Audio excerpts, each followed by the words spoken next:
and to weave in a totally wild sidecar ride for them in the evening with a bottle of champagne that gets opened at the Eiffel Tower.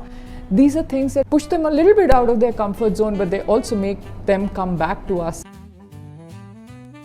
Hi, I'm Loveleen Arun from Panache World, and we have been handcrafting luxury holidays for ultra high net worth individuals for the last 25 years. I often get asked, what are the trendy places that people are going to? Where are your clients traveling to? Where are the rich and famous traveling to? There's a little secret about the rich and the famous that a lot of people don't know.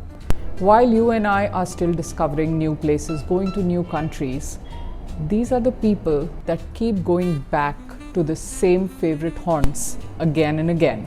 These haunts are the hotspots that we would have done once and ticked off, but places like London, Paris, Milan, Bangkok, Istanbul, Dubai, Sydney, these are places that these people go back to again and again. There may be several reasons for doing so. It could be the comfort of knowing the various neighbourhoods. It could be their famous or favorite shopping streets. It could be their favorite restaurants. Whatever may be the reason, they keep going back. And then when they do, sometimes they will come back to you and ask you to curate something new for them. And what do you give to a person who's been to that city again and again?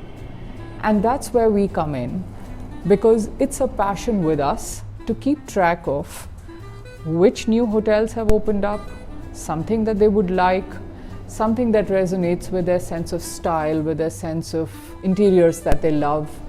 There could be a new chef, there could be a new restaurant that's opened up, maybe it's a cuisine that they love, or they may have been to a restaurant similar to that in another travel of theirs and have loved it, so we keep track of that. There could be a pop-up of some really nice exhibition perhaps, or there could have been some really new experiences that have come up. We keep track of all of that.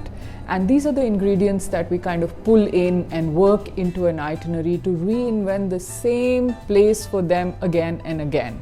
And it's a pleasure, and it's an absolute pleasure when we are able to do something like, for instance, when somebody who's been to Paris so many times, they are more formal, elegant type of people, and to weave in a totally wild sidecar ride for them in the evening with a bottle of champagne that gets opened at the Eiffel Tower. These are things that push them a little bit out of their comfort zone, but they also make them come back to us again and again saying, I'm going to London one more time. What will you do for me?